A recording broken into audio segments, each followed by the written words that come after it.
O estoicismo ensina que a ansiedade quase nunca nasce do que está acontecendo agora. Ela nasce do espaço entre a realidade e o roteiro que você criou na sua cabeça. Marco Aurélio escreveu sobre isso no meio de guerras, epidemias e traições. O homem que governava o maior império do mundo ainda precisava se lembrar todas as noites de uma verdade simples. A paz não estava no controle de tudo ao redor.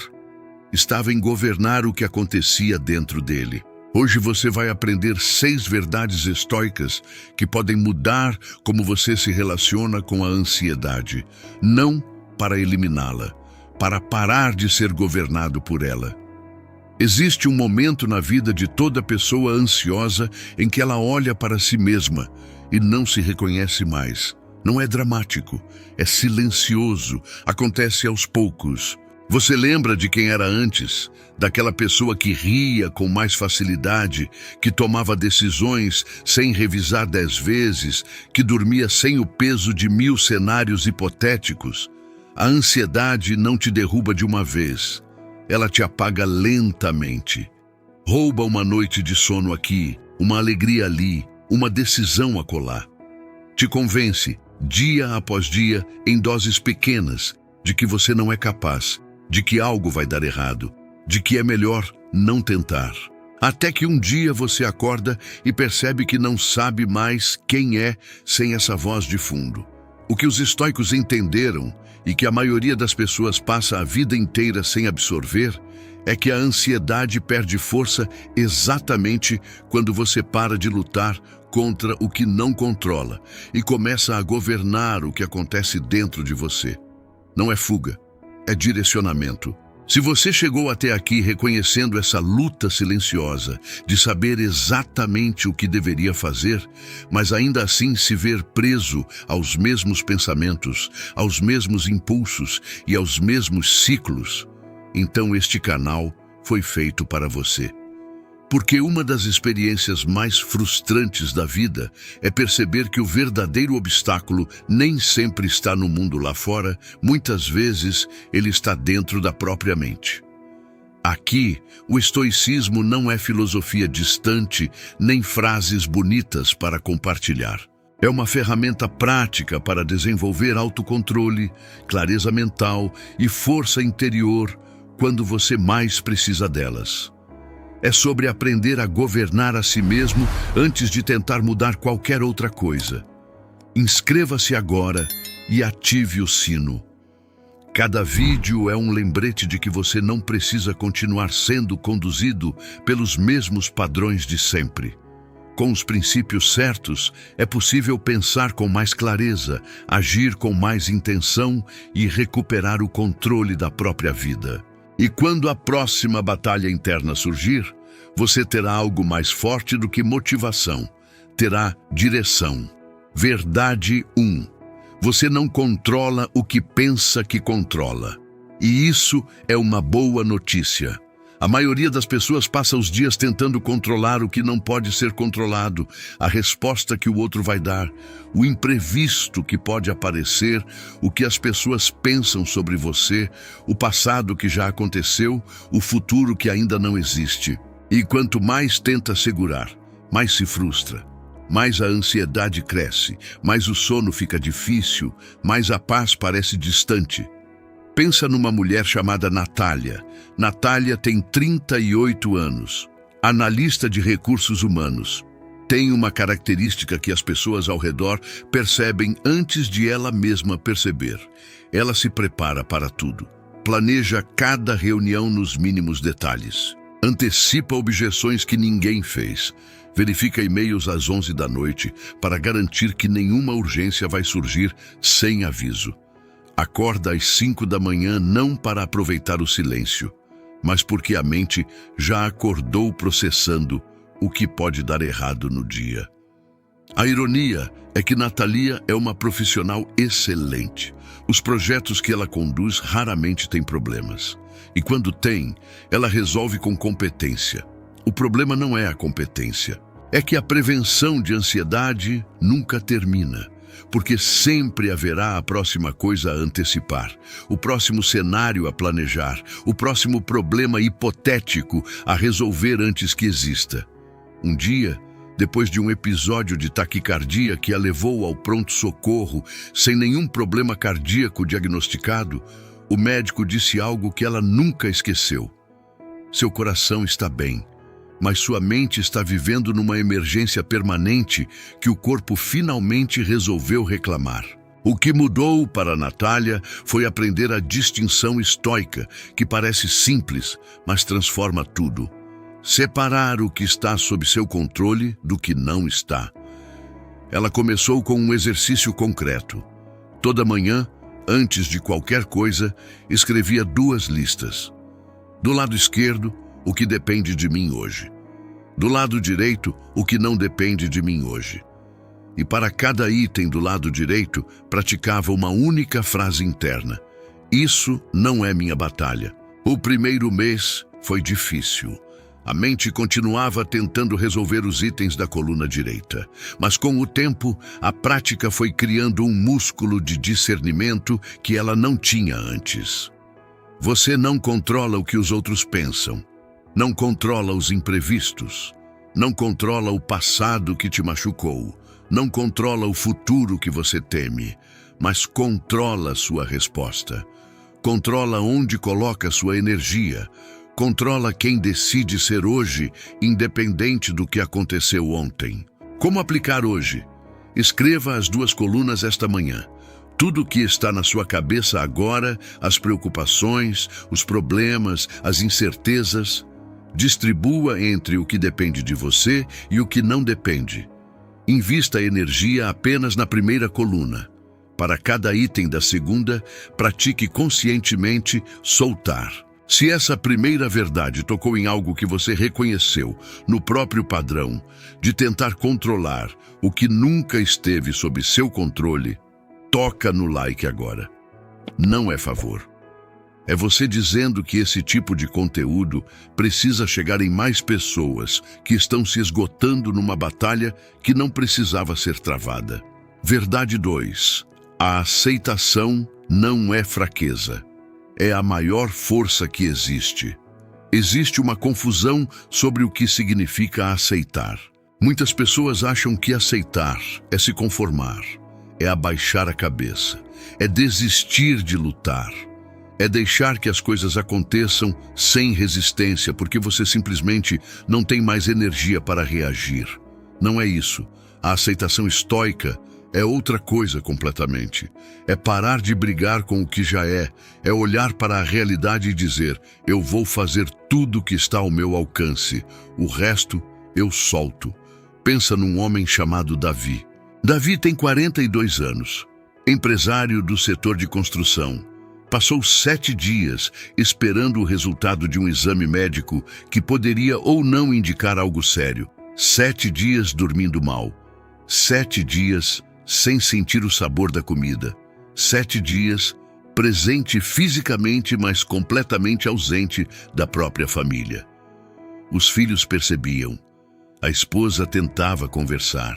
E Davi ficava preso numa espiral de cenários que ia da preocupação normal até o absurdo, passando por funerais imaginários e discussões sobre herança que ainda nem tinham motivo para existir. Quando o resultado chegou e estava tudo bem, ele ficou aliviado por algumas horas e depois percebeu algo que o perturbou mais do que o próprio período de espera. Ele havia perdido 7 dias da vida. 7 dias que os filhos cresceram um pouco, que a esposa esperou por ele, que o mundo continuou. E ele não estava lá. Estava dentro da própria cabeça, sofrendo por um diagnóstico que nunca existiu. Marco Aurélio escreveu algo que Davi acabou lendo meses depois e que resumiu exatamente o que havia acontecido. Se você conseguir se livrar das impressões que perturbam sua mente, dos medos sobre o futuro e das mágoas do passado, poderá encontrar dentro de si uma esfera perfeita, silenciosa e em paz. A ansiedade mora no futuro. A paz mora no agora. Aceitar não é se conformar com o que te destrói. É parar de brigar com o que você não pode mudar. E quando você para de lutar contra a realidade finalmente para de te machucar. Como aplicar hoje? Identifique algo que você vem resistindo, uma situação que já aconteceu e não pode ser mudada, ou uma incerteza sobre o futuro que você não controla. Pratique conscientemente uma frase simples: eu faço minha parte, o resto eu deixo ir, não uma vez. Repita toda vez que a resistência voltar. Verdade 3. A dor que você tem não te define, mas pode te construir. Há uma pergunta que parece justa, mas é uma armadilha. Por que isso aconteceu comigo? Ela parece uma busca por entendimento, mas na prática ela te prende no passado, te coloca no papel de vítima e te tira qualquer poder sobre o presente. Você pode passar anos fazendo essa pergunta sem encontrar uma resposta que cure. Os estoicos chegaram a algo diferente. Não por quê? Para quê? Pensa numa mulher chamada Sílvia. Sílvia tem 45 anos. Perdeu o emprego de 16 anos numa demissão que ela descreveu como a coisa mais humilhante que viveu. Não pelo desemprego em si, pelo modo. Uma sexta-feira, uma reunião de 15 minutos, um e-mail de RH e 16 anos viraram uma caixa de pertences na recepção. Os 6 meses seguintes foram de luto real. Não pelo emprego, pela identidade que havia construído ao redor dele. Ela havia sido aquele cargo por tanto tempo que não sabia mais quem era sem ele. E a pergunta por que aconteceu comigo ficou por meses, em conversas com amigas, com a terapeuta, em noites sem dormir. A resposta nunca satisfazia porque a pergunta estava errada. O que começou a mudar foi quando ela trocou a pergunta. Não por quê, para quê? Para que isso aconteceu? O que essa experiência está me dando que eu não teria sem ela? A resposta foi incômoda no começo, porque revelava coisas que ela preferia não ver. Que havia ficado naquele emprego por medo de não conseguir nada melhor. Que a identidade construída ao redor do cargo escondia uma insegurança antiga sobre o próprio valor. Que o desconforto que sentia todos os dias, havia anos, era um sinal que ela havia ignorado sistematicamente. A demissão não era um erro do destino, era uma resposta a anos de sinais ignorados. 18 meses depois, Sílvia estava trabalhando como consultora independente, com horários mais flexíveis, ganhando mais e com uma clareza sobre o próprio valor profissional que nunca havia tido no emprego anterior. Ela não é grata pela demissão humilhante, mas reconhece que quem ela se tornou não teria sido possível sem ela. Aquela crítica que te machucou. Combustível. Aquela perda que te jogou no chão. Combustível. Aquela pessoa que te subestimou. Combustível. Tudo pode virar parte da sua construção se você decidir que sim. Como aplicar hoje? Identifique uma dor do passado que você ainda carrega com ressentimento ou como algo que simplesmente não deveria ter acontecido. Troque a pergunta por quê por para quê. O que essa experiência específica te deu, te ensinou ou te forçou a desenvolver que você não teria de outra forma. A resposta pode demorar para chegar. Continue fazendo a pergunta. Agora preciso te fazer uma pergunta que quero que você responda nos comentários. Qual dessas 3 verdades até agora tocou mais fundo em você? A distinção entre o que controla e o que não controla. A aceitação como força ou a possibilidade de transformar dor em construção. Uma frase nos comentários. Nomear o que ressoou já é o começo de trabalhar com isso. Verdade 4. A voz. Dentro de você está destruindo mais do que qualquer coisa de fora. Para um momento e escuta a voz que mora na sua cabeça. Não a voz que você mostraria para alguém. A que fala quando você comete um erro. A que comenta enquanto você se olha no espelho. A que revisa conversas de ontem, procurando o que você fez de errado. Agora uma pergunta simples. Se uma pessoa falasse com você do jeito que você fala consigo mesmo, você ainda estaria perto dela? A maioria responderia não. Chamaria de tóxica, diria que essa pessoa a diminui, a machuca, a puxa para baixo. Mas com si mesma, a pessoa convive 24 horas por dia, 7 dias por semana, a vida inteira. E essa é a relação mais importante que vai existir. Pensa num homem chamado Diego. Diego tem 31 anos, desenvolvedor de software. Tem um padrão que o acompanha desde a adolescência. Quando erra, quando falha, quando decepciona alguém, a voz interna não faz análise, faz execução. Um bug descoberto em código que ele havia revisado 3 vezes virava não. Preciso entender o que aconteceu, mas que incompetente. Como não vi isso? Uma apresentação que foi bem, mas poderia ter sido melhor, virava: você nunca está preparado o suficiente.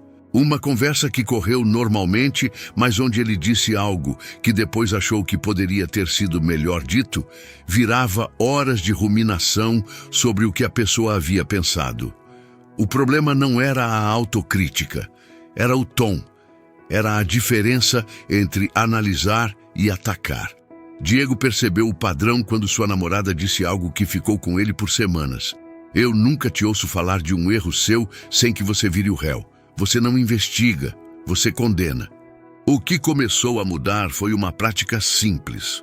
Toda vez que a voz crítica aparecia, ele pausava e fazia uma pergunta. Eu diria isso para um amigo que errasse a mesma coisa? Quase invariavelmente, a resposta era não. E a reformulação que seguia, mantendo a honestidade, mas mudando o tom, criava um espaço completamente diferente para processar o erro.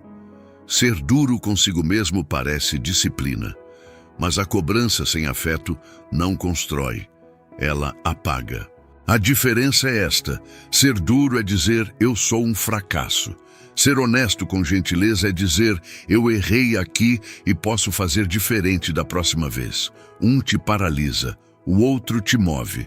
Marco Aurélio escrevia as meditações como uma conversa consigo mesmo. Página após página, ele se aconselhava, se acalmava, se lembrava do que importava. Com firmeza, sim, mas com respeito. Com o cuidado de quem quer que a pessoa chegue inteira ao fim do dia. Se o imperador de Roma precisava ser gentil consigo mesmo para atravessar a vida, você tem o mesmo direito. Como aplicar hoje? Nas próximas 24 horas, toda vez que a voz crítica aparecer, pause e faça a pergunta: eu diria isso para alguém que amo? Se a resposta for não, reformule. Não precisa virar elogio. Só precisa virar verdade com cuidado. Verdade 5. O caminho para a clareza. Muitas vezes está nos pés. Existe uma expressão latina que tem 2000 anos e ainda é ignorada pela maioria das pessoas que mais precisaria dela. Solvitur ambulando. Se resolve caminhando. A mente ansiosa não quer caminhar. Ela quer resolver agora, de preferência tudo ao mesmo tempo, sentada na cadeira, olhando para o teto, com o coração disparando sem motivo aparente. E quanto mais você tenta controlar a ansiedade dentro da própria cabeça, mais ela cresce. É como tentar apagar fogo com gasolina. Pensa numa mulher chamada Roberta. Roberta tem 41 anos, psicóloga. Passou os últimos 2 anos atravessando o processo de divórcio mais complicado que já viveu. A parte legal era dura, mas administrável. A parte emocional estava virando um labirinto que ela mesma, com todos os anos de formação e experiência, não estava conseguindo sair. Certa noite, após uma sessão particularmente difícil com o advogado, voltou para casa, sentou no sofá e ficou 2 horas tentando processar o que havia acontecido, analisando cada palavra, tentando entender as implicações, tentando prever o que viria a seguir. Às 11 da noite, mais confusa do que havia chegado, levantou do sofá, quase que por impulso, colocou um tênis e foi caminhar. Sem destino, sem podcast, sem telefone. 40 minutos depois, algo havia mudado. Não a situação, a relação que ela tinha com a situação. As mesmas informações que antes pareciam um emaranhado impossível de resolver, agora tinham uma ordem. Algumas coisas ainda eram complicadas, mas estavam separadas. Havia clareza onde antes havia confusão. Ela voltou para casa, escreveu 3 páginas sobre o que havia percebido e dormiu pela primeira noite em semanas. Sêneca escreveu há 2000 anos algo que Roberta encontrou meses depois e reconheceu imediatamente. A mente precisa se entregar a longas caminhadas errantes ou acabará se quebrando. Pense nos seus pensamentos como água turva dentro de um copo. Quanto mais você mexe tentando entender e resolver, mais a sujeira sobe, mais confuso tudo fica. Quando você caminha, é como se colocasse o copo em repouso. Aos poucos, sem esforço, a sujeira assenta. A água clareia. Você consegue ver o fundo de novo. Como aplicar hoje? Da próxima vez que a ansiedade aparecer, faça o oposto do que ela pede. Ela quer que você fique parado pensando. Você se levanta e caminha. Pode ser 30 minutos, pode ser 10, pode ser ao redor do quarteirão. Sem telefone, sem música, sem podcast. Apenas o movimento e o que vier naturalmente. Verdade 6. Pare de viver para a plateia que nem sabe que existe. Existe uma exaustão específica que muitas pessoas carregam sem conseguir nomear exatamente de onde vem. É o cansaço de medir cada palavra antes de falar, de revisar mensagens várias vezes antes de enviar, de antecipar o que as pessoas pensaram sobre aquilo que você disse ou fez. De viver com uma plateia invisível julgando cada passo. E a parte mais cruel desse cansaço é que essa plateia nem sabe que existe. As pessoas estão ocupadas com os próprios problemas, os próprios medos, as próprias inseguranças, mas dentro da sua cabeça elas têm um trono. E você se ajoelha para elas todo dia sem perceber. Pensa num homem chamado Gustavo. Gustavo tem 26 anos, designer gráfico. Tem um portfólio que colegas da área costumam elogiar. E um perfil nas redes sociais que raramente publica. Quando alguém pergunta por que não compartilha mais o trabalho, a resposta muda dependendo do dia. Estou ocupado. Não tenho muita coisa pronta. Não é o momento certo. Mas a resposta real, que Gustavo raramente dizia em voz alta, era: tenho medo do que vão achar. Não tinha ninguém específico, era uma plateia genérica, hipotética, composta por pessoas que poderiam achar o trabalho medíocre, a estética fora de moda, o conceito equivocado. Uma crítica imaginária de pessoas que provavelmente nunca veriam o trabalho e que, se vissem, provavelmente passariam em frente em 3 segundos. O portfólio estava parado por medo de uma plateia de fantasmas. O que mudou foi uma conversa com um designer mais experiente que fez uma pergunta simples. Quando você era criança e desenhava, para quem você desenhava? Gustavo pensou por um momento e respondeu: para mim. E quando parou de ser para você? A resposta levou tempo para chegar, mas quando chegou, foi precisa. Quando aprendeu que podia ser julgado. Marco Aurélio escreveu algo que Gustavo encontrou tempo depois e que ficou com ele. Aquilo que não transmite luz cria sua própria escuridão. Viver para ser aceito é o caminho mais rápido para se perder de si mesmo. Você pode ser a pessoa mais justa, mais honesta, mais dedicada do mundo e ainda assim ser criticado, mal interpretado, ignorado. Porque a reação do outro nunca esteve sob seu controle. O que está sob seu controle é a sua intenção. O tipo de pessoa que você escolhe ser quando ninguém está olhando. A verdadeira força vem quando, no fim do dia, você se pergunta: fui fiel aos meus valores? Dei o meu melhor? Se a resposta for sim, você venceu. Mesmo que o mundo tenha passado direto sem notar. Como aplicar hoje? Identifique uma coisa que você vem adiando por medo do julgamento alheio. Pode ser um projeto, uma conversa, uma decisão, uma criação. Pergunte a si mesmo: qual é o custo real que esse julgamento hipotético pode ter na minha vida? E qual é o custo de continuar adiando? Agora faça um passo pequeno em direção a isso, ainda hoje. 6 verdades que o estoicismo construiu ao longo de séculos para exatamente o tipo de luta que você está travando agora. Separar o que você controla do que não controla. Aceitar como forma de força, não de fraqueza. Transformar dor em construção em vez de carregar como fardo. Mudar a relação com a própria voz interna. Usar o movimento para criar a clareza que a mente sozinha não consegue. E parar de viver para uma plateia que não sabe que existe. Nenhuma dessas verdades elimina a dificuldade. Todas elas mudam como você a atravessa. A ansiedade não vai desaparecer porque você assistiu um vídeo, mas pode começar a perder força quando você para de ser governado por ela e começa a governar o que acontece dentro de você. Agora, a pergunta que vai ficar com você: das 6 verdades de hoje, qual é a que mais descreveu algo que você reconheceu como parte da sua própria experiência com a ansiedade? Escreve nos comentários. Uma frase é suficiente. Nomear o que ressoou já é o primeiro passo de volta para si mesmo.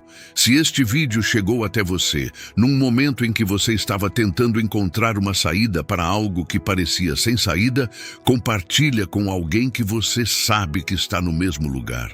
Os 2 vídeos na tela agora aprofundam exatamente o que você aprendeu hoje. Clica em um deles agora. Marco Aurélio escreveu que tive um bom dia porque descartei a ansiedade e depois corrigiu a si mesmo. Na verdade, não fugi dela. A descartei porque ela estava dentro de mim. Essa é a virada. A sua luz nunca apagou. Só foi coberta.